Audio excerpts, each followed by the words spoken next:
It's time for another WrestlePlanet news update, as new women's tag team titles have been revealed, Goldberg is set to return to WWE imminently, and there has been a huge return on Friday Night SmackDown. All that and more coming up in today's video, but first...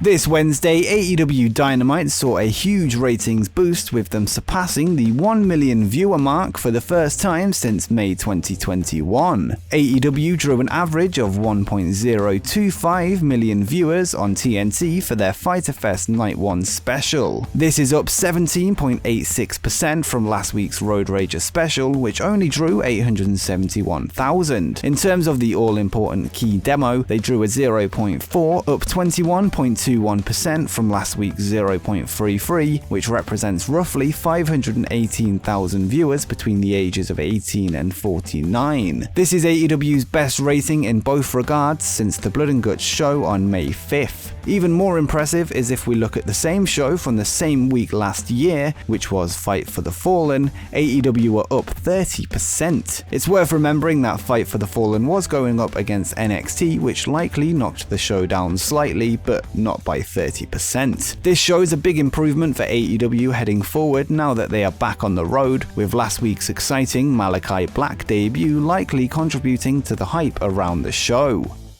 Tonight, Impact Wrestling will host the Slammiversary pay-per-view live from Nashville, Tennessee. As we covered in a recent list video, many surprise debuts and returns have been teased, mostly revolving around the recent WWE releases. One of these surprises will happen in the Impact Knockouts Championship match, where Deonna Purrazzo will defend her title against a mystery challenger. Many other surprises are expected throughout the show. Following Thursday's Impact Wrestling, another match has been added to the card, which contains a mystery participant. On the show, Brian Myers and Matt Cardona's heated feud continued as Myers recruited Cardona's real-life ex-girlfriend, Tenille Dashwood, who is the former Emma from WWE. Dashwood low-blowed Cardona, which allowed Myers to take advantage, beating him down. Myers and Dashwood will now team up in a mixed tag match against Matt Cardona and a partner of his choosing, with many expecting him to be joined by his real-life fiancée, Chelsea Green. Green recently debuted for Ring of Honor, but has expressed her desire to work for multiple promotions, and the fact that Cardona's mystery partner will be female almost guarantees Chelsea's return to Impact, with her being the only one that makes sense storyline-wise.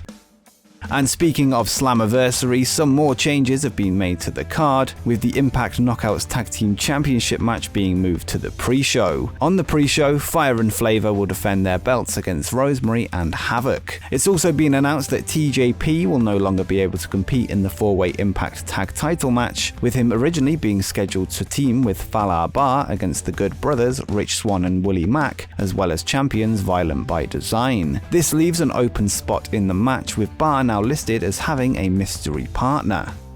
At last night's WWE SmackDown taping, Davey Boy Smith Jr. made his return to the promotion in a dark match. Once again now being billed as Harry Smith, he's been a free agent since his MLW contract expired in December of last year, and has confirmed that he is back with WWE in a backstage interview with Megan Morant. This follows tweets from Smith himself this past week, which suggested he was flying to Russia and Egypt to work shows, but it seems this was just to catch people off guard. He is a former WWE Tag Team Champion during his last spell with the company from 2006 to 2011. In the dark match, Smith teamed with Austin Theory in a winning effort. Smith has improved a ton since his last stint in WWE, and at one time became the MLW World Heavyweight Champion.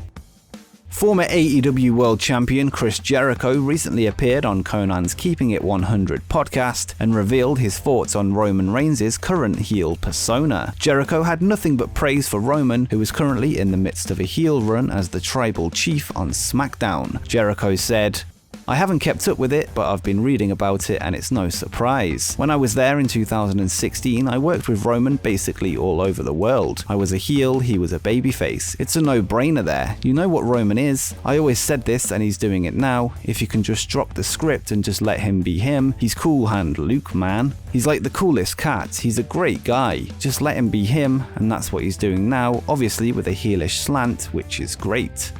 Jericho then said he expects Roman to eventually turn babyface and become even bigger than he is right now. I can't argue with what Jericho has to say, as somebody that used to be completely anti-Reigns, preferring the likes of Finn Balor and Dean Ambrose as the face of WWE. Reigns' latest run has shown a completely new side to his ability, with him easily being WWE's most valuable asset. NWA's Billy Corgan, NWA champion Nick Aldis, and NWA executive producer Mickie James today announced that an old NWA belt will be returning to the promotion. The NWA World Women's Tag Team titles are being revived, with a new champion being crowned at the Empower pay-per-view on August 28th, which is an all-female event. The belts were first seen in 1952 before they were sold to WWF, then being turned into the WWF Women's Tag Team titles. Princess Victoria and Velvet McIntyre were the champions at the time of the sale, making them the last ever NWA Women's Tag Champions and the first ever WWF Women's Tag Champions.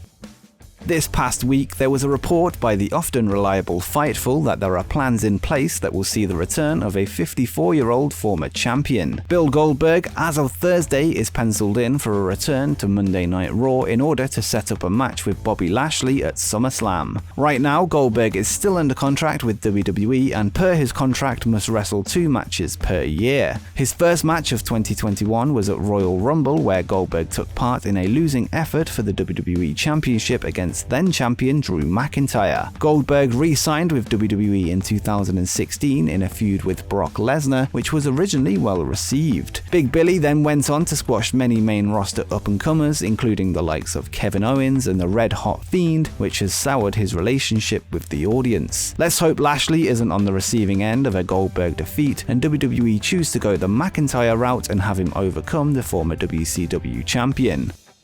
And speaking of returns, last night's Friday Night SmackDown saw WWE return to the road with a go-home special for Money in the Bank this Sunday, with SmackDown being live from Houston, Texas. The Toyota Center were greeted by a ranting Sami Zayn, who continued to explain the conspiracy against him within WWE. After insulting the crowd, he was interrupted by a returning Finn Balor to a huge pop. The two then came to blows, with Balor finishing Zayn off with a coup de grace, ending the segment by posing in the middle of the ring. This is Finn's first main roster appearance since SummerSlam 2019, 2 years ago, where he lost to Bray Wyatt in his first match under the Fiend gimmick. This resulted in Balor being sent back to NXT as their top star during the early days of the Black and Gold brand's USA television run. He went on to become NXT champion before losing it to Karrion Kross on May 25th of this year. A fresh return to SmackDown sees him bring with him his Prince character from NXT, which will be a breath of fresh air. And let me know what you think of Finn Balor's return in the comments down below.